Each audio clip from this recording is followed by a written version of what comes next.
పరమాన్నం చేస్తున్నాను. పరమాన్నం కోసం ముందుగా స్టవ్ వెలిగించుకుని గిన్నె పెట్టుకుని గిన్నెలో పాలు పోసుకోవాలి. పాలు బాగా మరిగిన తర్వాత ఒక చిన్న గ్లాసుడు బియ్యం తీసుకుని శుభ్రంగా కడుక్కొని కొంచెం వాటర్ పోసుకొని పక్కన నానబెట్టుకోవాలి. పాలు బాగా మరిగిపోయిన తర్వాత కడిగి పక్కన పెట్టుకున్న బియ్యం మొత్తం కూడా ఇందులో వేసుకోవాలి. ఇందులో వేసుకొని బియ్యం అన్నీ కూడా పాలులో ఉడికించుకోవాలి. రైస్ మొత్తం మెత్తగా ఉడికిపోవాలి. ఉడికేంత వరకు కూడా ఈ పాలులో మొత్తం రైస్ అంతా కూడా ఉడికించుకోవాలి. ఇలా రైస్ మొత్తం కూడా పాలులో ఉడికిపోయిన తర్వాత మెత్తగా ఈ ఉడికిపోయిన ఈ రైస్లో యాలకులు పౌడర్ చేసుకుని ఇందులో వేసుకోవాలి. వేసుకున్న తర్వాత ఇదంతా బాగా మిక్స్ చేసుకోవాలి. మిక్స్ చేసుకుని స్టవ్ ఆఫ్ చేసుకుని కొద్దిగా చల్లారిన తర్వాత బెల్లం కావాలంటే బెల్లం, పంచదార కావాలంటే పంచదార వేసుకుని మిక్స్ చేసుకోవాలి. స్టవ్ మీద ఉండగా వేస్తే ఒక్కోసారి పాలు విరిగిపోతాయి.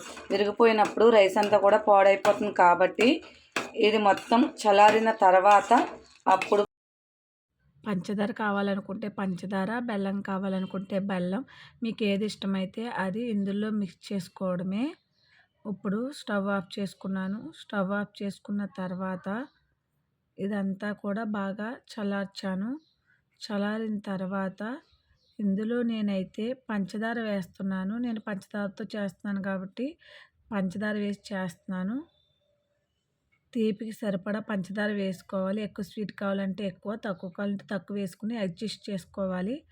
నేను ఇలా పంచదార వేసుకుని ఇదంతా కూడా బాగా మిక్స్ చేసేసాను. మిక్స్ చేసేసుకున్న తర్వాత ఇదంతా కూడా కొద్దిసేపు పక్కన ఉంచుకోవాలి. ఎందుకంటే పంచదార మొత్తం కరుగుతుంది కాబట్టి. ఈ విధంగా పరమాన్నం తయారు చేసుకోండి. చాలా బాగుంటుంది, టేస్టీగా ఉంటుంది.